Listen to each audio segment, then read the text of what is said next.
Hello friends, this is Razia Rafi. So today we are going to discuss about the type of mortgages under Transfer of Property Act 1882. Before going to discuss about the kinds or the types of mortgages, I wish to begin with section 58, which dealing the definition of mortgage.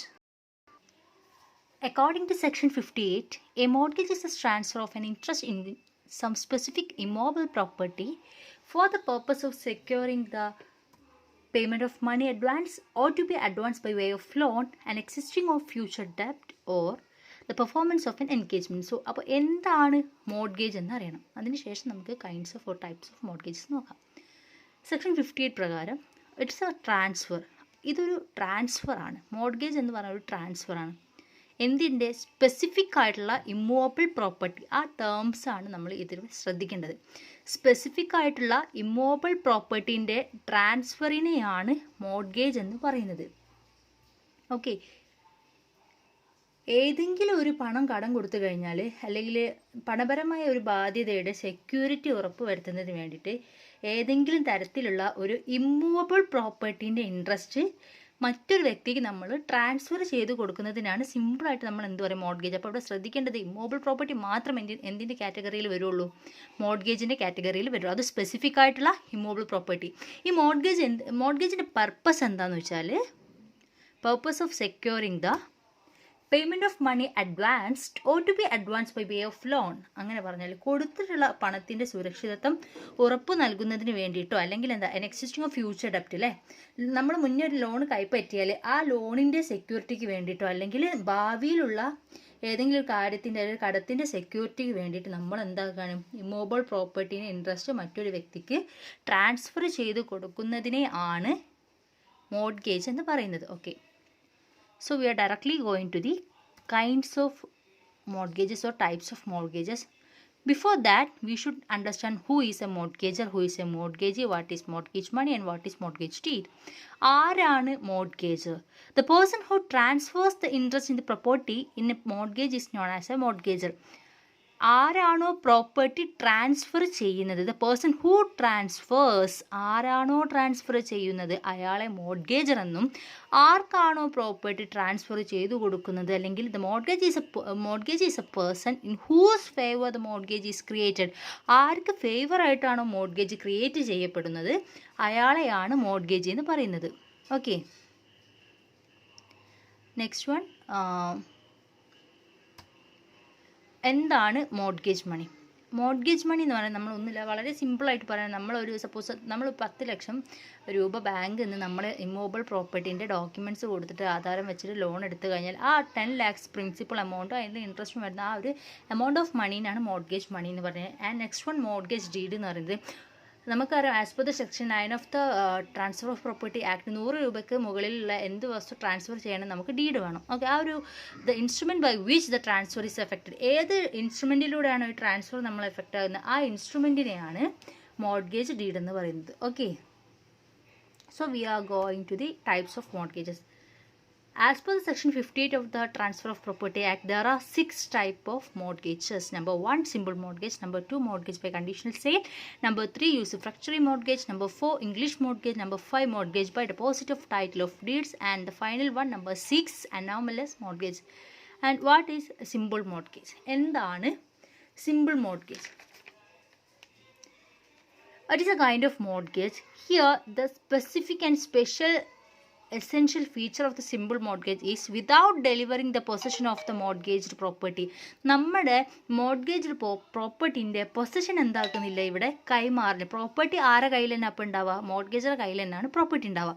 The mortgagor binds himself personally to pay the mortgage money. അതായത് mortgagor ഇവിടെ എന്താവുന്നുണ്ട്, personal liability ഉണ്ടാവുന്നു, personal covenant ഉണ്ടാവുന്നു. Mortgagor ആ ഒരു mortgage money കൊടുക്കാൻ അയാൾ personally liable ആവുന്നുണ്ട്. And he also agrees that in the event of his failing to pay according to his contract the mortgagee shall have a right to cause the mortgaged property to be sold and the proceeds of a sale to be applied in payment of the mortgage money. അതായത് മോർഗേജർ എന്ത് agree ചെയ്യുന്നുണ്ട്, എപ്പോഴാണോ അയാൾ ഈ payment കൊടുക്കാൻ due ഡേറ്റിന് payment കൊടുക്കാൻ പറ്റാതെ അയാളെ ഫെയിലായി പോകുന്ന സാഹചര്യത്തിൽ മോർഗേജിക്ക് എന്ത് റൈറ്റ് വരും, ഈ പ്രോപ്പർട്ടി സെയിൽ ചെയ്തിട്ട് ആ മോർഗേജ് മണി ഈടാക്കാനുള്ള റൈറ്റ് വരുന്നുണ്ട്.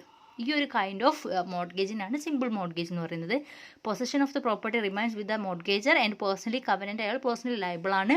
ഇവിടെ സെയിൽ ചെയ്യാനുള്ള റൈറ്റ് ആർക്ക് വരും? മോർഗേജിക്ക് വരും. ഓക്കെ.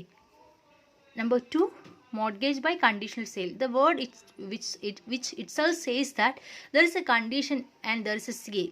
ഒരു സെയിലും ഉണ്ട്, ഒരു കണ്ടീഷനും ഉണ്ട് മോർഗേജിൽ.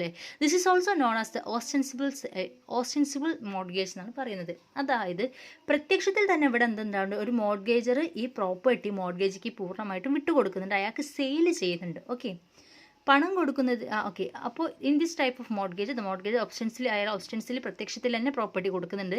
The property sold on the condition that, property ഒരു കണ്ടീഷൻ്റെ അടിസ്ഥാനത്തിലാണ് മോർഗേജിക്ക് വിട്ടുകൊടുക്കുന്നത്. ആ കണ്ടീഷൻ എന്താ? On default of payment of the mortgage money on a certain date the sale shall become absolute.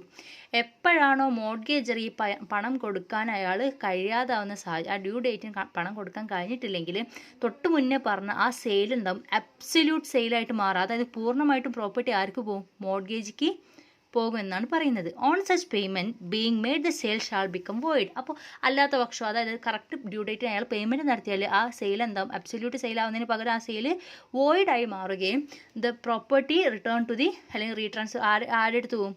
മോർഗേജർ കയ്യിലേക്ക് തന്നെ പ്രോപ്പർട്ടി പോകുമെന്നാണ് പറയുന്നത്. ഓക്കെ, അപ്പോൾ ഈ ഒരു കൈൻഡ് ഓഫ് മോർഗേജിനാണ് നമ്മൾ എന്ത് പറയുന്നത്? മോർഗേജ് ബൈ കണ്ടീഷണൽ സെയിൽ എന്ന് പറഞ്ഞത്. Next one usufructuary mortgage. അപ്പോൾ യൂസുഫ്രക്ചറി എന്ന് പറഞ്ഞാൽ നമുക്ക് CPC-യിലൊക്കെ അറിയാം, ആദായം എന്നാണ് യൂസുഫ്രക്ചർ എന്നുള്ള ആ ഒരു വാക്കിൻ്റെ അർത്ഥം.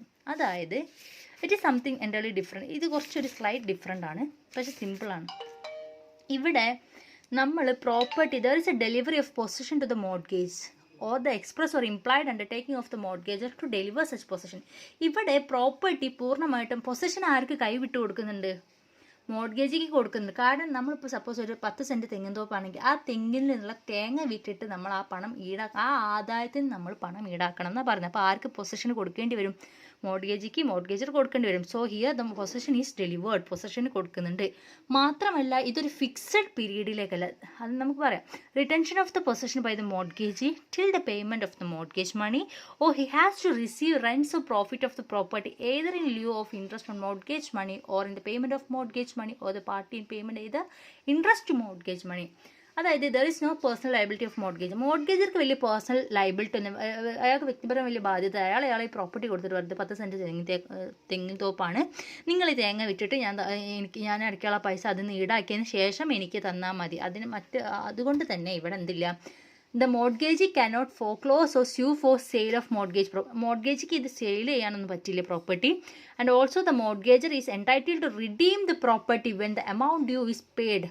എപ്പോഴാണോ ആ എമൗണ്ട് പൂർണ്ണമായിട്ടും അടിച്ചു കഴിഞ്ഞാൽ തീർക്കുന്നത്, ആ സമയത്ത് മോർഗേജർക്ക് തിരിച്ചു പിടിക്കാനുള്ള റൈറ്റും ഉണ്ട്. മാത്രമല്ല no time limit is fixed for the repayment. ഈ റീപേയ്മെൻറ്റ് ഒരു സ്പെസിഫിക് പീരീഡ്, ചിലപ്പോൾ 10 കൊല്ലത്തായിരിക്കും. 10 കൊല്ലത്തിൻ്റെ ഉള്ളിൽ തേങ്ങ വിറ്റിട്ട് അതിന് ആദായം ഈടാക്കി, ഒരു എക്സാമ്പിൾ മാത്രം കേട്ടോ, തെങ്ങിൻ തോപ്പ് ഒരു ആദായം ഈടാക്കിയിട്ട് ആയിരിക്കണം അയാൾക്ക്. ചിലപ്പോൾ അത് ചുരുങ്ങി 5 വർഷത്തിനുള്ളിൽ അത് കഴിയുകയാണെങ്കിലും എന്തായി മോർഗേജർക്ക് പ്രോപ്പർട്ടി റിഡീം ചെയ്യുക, അയാൾക്ക് തിരിച്ചു പിടിക്കാൻ പറ്റും.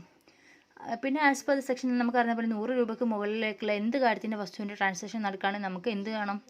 ഡീഡ് വേണം. Okay, next one is English mortgage. English mortgage കുറച്ചുകൂടി ഡിഫറെൻ്റ് ആണ്. ഇതിനൊരു സ്ലൈറ്റ് എന്തിൻ്റെ ഷെയ്ഡ് ഉണ്ട്. നമ്മൾ മോർഗേജ് ബൈ കണ്ടീഷണൽ സെയിൽ പറഞ്ഞില്ലേ, ഓസ്റ്റൻസിബിൾ സെയിൽ എന്ന് പറഞ്ഞില്ലേ, അത് പ്രത്യക്ഷത്തിൽ സെയിൽ നടന്നതായിട്ട് കാണിക്കാന്ന് അതിനുമായിട്ടൊരു ബന്ധമുണ്ട്. There is an absolute transfer of property to the mortgagee. ഇവിടെ മോർഗേജിക്ക് പൂർണ്ണമായിട്ടും അബ്സല്യൂട്ടായിട്ട് നമ്മൾ എന്താക്കുന്നുണ്ട്? പ്രോപ്പർട്ടി സെയിൽ ചെയ്യുന്നുണ്ട്. There is a delivery of possession also, പൊസഷനും കൊടുക്കുന്നുണ്ട്. There is a personal covenant to pay the amount the mortgager binds himself to pay the mortgage money on the due date. ആ due date ആകുമ്പോഴത്തേന് തന്നെ മോർഗേജറെ amount കൊടുക്കണം. അയാൾ personally liable ആണ്, personal covenant ഉണ്ടാവുന്നുണ്ട്. ഓക്കെ, ഇവിടെ എന്താ, mortgager actually sell the property in to the mortgage അല്ലേ. മോർഗേജിക്ക് ആക്ച്വൽ സെൻസിൽ പ്രോപ്പർട്ടി കൊടുക്കുക ചെയ്യുന്നത്. അബ്സല്യൂട്ടാണ് ഇവിടുത്തെ സെയിൽ, അബ്സല്യൂട്ടാണ് അല്ലേ. ഓക്കെ, പേഴ്സണൽ കവനന്റ് ഉണ്ട്. പിന്നെന്താ, the property is transferred on the condition that the transferee, that is the mortgagee will retransfer it into the mortgager on the payment of the mortgage money. mortgage money കൊടുത്തു കഴിഞ്ഞാൽ ഈ mortgage എന്താക്കണം? അയാളെ പേരിൽ എഴുതി കൊടുത്ത property തിരിച്ചിട്ട് ആർക്ക് തന്നെ കൊടുക്കണം? മോർഗേജർക്ക് തന്നെ കൊടുക്കണം. അപ്പോൾ ഇവിടെ എന്താണ്, അബ്സല്യൂട്ടായിട്ട് സെയിലുണ്ട്. പക്ഷെ നമുക്കിത് മനസ്സിലാവുക മോഡ്ഗേജ് ആണെന്ന് മനസ്സിലാവുക ആ പ്രോപ്പർട്ടീൻ്റെ മാർക്കറ്റ് വാല്യൂവിനെക്കാട്ടി എത്രയോ കുറഞ്ഞ വിലയ്ക്കായിരിക്കും ഇത് മോഡ്ഗേജ് ചെയ്തിട്ടുണ്ടാവും. അതൊരു 1 കോടിൻ്റെ പ്രോപ്പർട്ടി ആണെങ്കിൽ ചിലപ്പോൾ 10 ലക്ഷത്തിനായിരിക്കും മോഡ്ഗേജ് ചെയ്തിട്ടുണ്ടാവും. അപ്പോൾ 10 ലക്ഷത്തിൻ്റെ ആണ് ഈ പ്രോപ്പർട്ടി ഇയാളെ പേരിൽ എഴുതി കൊടുക്കുക. ആ 10 ലക്ഷം അടച്ചു കഴിഞ്ഞാൽ തിരിച്ചിട്ട് എന്താക്കുക, റീട്രാൻസ്ഫർ ചെയ്യണം. ആ ടേമാണ് ഇവിടെ ശ്രദ്ധിക്കേണ്ടത്. ഈ ലാസ്റ്റിലേക്ക് ഈ മോഡ്ഗേജ് ഡീഡിൻ്റെ ലാസ്റ്റിലേക്ക് ഈ ഒരു ക്ലോസ് കണ്ടാലാണ് നമുക്കിത് ഇംഗ്ലീഷ് മോഡ്ഗേജ് ആണ് മനസ്സിലാവും. പിന്നെ ഇവിടെ റെമഡി എന്ന് പറയുന്നത് മണി സ്യൂട്ട് നമുക്ക് വേണമെങ്കിൽ കൊടുക്കാൻ പറ്റും. Okay, number 5 mortgage by deposit of title deeds. ഇത് സംതിങ് ഇൻട്രസ്റ്റിംഗ് ആണ്. ഇവിടെ നമ്മൾ ഗസറ്റിൽ നോട്ടിഫൈ ചെയ്ത ചില പ്രത്യേക സ്ഥലങ്ങളിൽ മാത്രം നടത്താൻ പറ്റുന്ന ഒരു കൈൻഡ് ഓഫ് മോഡ്ഗേജ് ആണ് mortgage by deposit of title deed എന്ന് പറയുന്നത്. ഇവിടെ ടൈറ്റിൽ ഡീഡിനൊന്നും ആവുന്നില്ല. കാരണം ഇവിടെ നമ്മളെന്താ transfer the possession to mortgage, നമ്മൾ ഈ പൊസഷൻ ആർക്ക് കൊടുക്കുന്നുണ്ട്, മോഡ്ഗേജിക്ക് ട്രാൻസ്ഫർ ചെയ്യുന്നുണ്ട്. പിന്നെ പ്രത്യേക രജിസ്ട്രേഷനോ കാര്യങ്ങളൊന്നുമില്ല. ഇവർ വേണമെങ്കിൽ റെസിപ്റ്റ് കൊടുക്കും, ചിലപ്പോൾ അതിന് റവന്യൂ സ്റ്റാമ്പ് ഒട്ടിച്ച് റെസിപ്റ്റ് കൊടുക്കുന്നത് മാത്രം. ഇവിടെ എന്താ വെച്ചാൽ പ്രസ്യൂം അവർ പ്രസംഷൻ ഓഫ് ഡെപ്റ്റാണ്. കടം വാങ്ങിയിട്ടുണ്ടെങ്കിൽ പ്രസ്യൂം ചെയ്തിട്ട് കൊടുക്കുക ചെയ്യുക. ഇപ്പോൾ കേരളത്തിലാണെങ്കിൽ കൊച്ചിയാണ് അങ്ങനെ നോട്ടിഫൈഡ് ചെയ്തിട്ടുള്ള സിറ്റി. പിന്നെ towns of Calcutta, Madras, Bombay and any other town specific by the state government concern these behalf. അപ്പോൾ അങ്ങനെയുള്ള സ്ഥലങ്ങളിലൊക്കെയാണ് കൊടുക്കുന്നത്. Such transaction is called mortgage by deposit of title എന്നാണ് പറയുന്നത്. This is a special kind of mortgage because here the execution of mortgage deed is not necessary. ഇവിടെ mortgage ഡീഡിൻ്റെ ഒരു ആവശ്യം വരുന്നില്ല. ഒരു mere deposit of title deed of some immovable property by mortgagor to mortgage. Mortgager ഒരു ചെറിയൊരു mere title കൊടുത്താലും അത് മോഡ്ഗേജ് ആയിട്ട് കണക്കാക്കപ്പെടുന്നത്. പക്ഷേ ഇതിൻ്റെ സ്പെഷ്യാലിറ്റി നമ്മൾ പറഞ്ഞ ഗസറ്റിൽ നോട്ടിഫൈ ചെയ്ത സ്ഥലങ്ങളിൽ മാത്രമേ ഇത് ആപ്ലിക്കബിൾ ആവുന്നുള്ളൂ എന്നതാണ്. ഓക്കെ, നെക്സ്റ്റ് തന്നെ ലാസ്റ്റ് വൺ അനോമലസ് മോഡ്ഗേജ് ആണ്. ഇത് ഏകദേശം തൊട്ട് മുന്നേ പറഞ്ഞ 1 to 5 മോഡ്ഗേജസിൻ്റെ ഇവയുടെ എല്ലാം ഒരു എന്താ പറയുക, ഒരു മിക്സ്ചർ ഓഫ് ഓൾ ദീസ് മോഡ്ഗേജസ് ആണ് അനോമലസ് മോഡ്ഗേജ് എന്ന് പറയുന്നത്. ഇവിടെ പാർട്ടീസിൻ്റെ റൈറ്റും ലയബിലിറ്റീസ് ഒക്കെ നമ്മൾ മോഡ്ഗേജ് ഡീഡിൽ പറയുന്നത് പോലെ ആയിരിക്കും. അല്ലാതെ ഇവർക്ക് ഒരു സ്റ്റാറ്റ്യൂട്ടറി പ്രൊവിഷൻസ് ബാധകമല്ല, ഒരു ബാക്കപ്പ് ഉണ്ടാവില്ല. A mortgage which is not a simple mortgage അല്ല, a mortgage by conditional sale or usufructory mortgage, an English mortgage or the mortgage by deposit of title deeds within the meaning of this section is called ഒരു അവിയൽ പരുവത്തിൽ. അതായത് ഇവിടെ parties തമ്മിലുള്ള ധാരണയുടെ അടിസ്ഥാനത്തിലാണ് mortgage നടക്കുന്നത്. നമ്മുടെ ബാങ്കിലൊക്കെ ഏകദേശം ഈ ഒരു അനോമലസ് മോഡ്ഗേജ് ആണ് ഫോളോ ചെയ്യുന്നത്. ബിക്കോസ് അവർ ബാങ്ക് തന്നെ ആദ്യം തന്നെ എഴുതി പിടിപ്പിച്ച എഗ്രിമെൻറ്റ്സിൽ നമ്മളെ കൊണ്ട് സൈൻ ചെയ്യിച്ചിട്ടാണ് നമുക്ക് ലോണൊക്കെ തരുന്നത്. അപ്പോൾ അവർക്ക് അവരെ കണ്ടീഷൻസും കാര്യങ്ങളും വെക്കുക. ആ ഡീഡിൽ എന്താണോ പറയുന്നത് അതിൻ്റെ അടിസ്ഥാനത്തിൽ മാത്രം നമുക്ക് എന്താ ഉള്ളൂ, റൈറ്റ്സും ലയബിലിറ്റീസും ഒക്കെ ഉണ്ടാവുള്ളൂ. അപ്പോൾ ബാങ്ക് സ്വാഭാവികമായിട്ട് ബാങ്കിന് ഫേവർ ആയിട്ടുള്ള ഡീഡും കാര്യങ്ങളൊക്കെ എഴുതുക. അതാണ് നമ്മൾ പറയുന്നത്, ബാങ്കിൽ ലോൺ വെക്കുമ്പോൾ ശ്രദ്ധിക്കണം, ബാങ്കിൽ ലോൺ എടുക്കുമ്പോൾ ശ്രദ്ധിക്കണം എന്ന് പറഞ്ഞു. ഓക്കെ, ഈ ഒരു മിക്സ്ചർ ഓഫ് ഓൾ ദീസ് മോഡ്ഗേജിനാണ് നമ്മൾ അനോമലസ് മോഡ്ഗേജ് എന്ന് പറയുന്നത്. പ്രത്യേകം ശ്രദ്ധിക്കുക, ഇവിടെ സ്റ്റാറ്റ്യൂട്ടറി പ്രൊവിഷൻസ് ഒന്നും ഇവർക്ക് ബാധകമല്ല. പാർട്ടീസ് തമ്മിലുള്ള ധാരണയുടെ അടിസ്ഥാനത്തിലാണ്. മാത്രമല്ല പാർട്ടീസിൻ്റെ റൈറ്റും ലയബിലിറ്റി ഒക്കെ എന്തിനും ഡിപ്പെൻഡ് ചെയ്യും, മോഡ്ഗേജ് ഡീഡിൽ പറയുന്ന കാര്യങ്ങൾ മാത്രമായിരിക്കും. So I believe this is most useful video for your education purpose. And I just wind up the 6 kind of mortgages. Number 1 simple mortgage, number 2 mortgage by conditional sale, number 3 usufructory mortgage, number 4 English mortgage, number 5 mortgage by deposit of title of deeds, and final number 6 anomalous mortgage. And thank you. If you are interested in my video, you kindly share, subscribe and like my video. Thank you.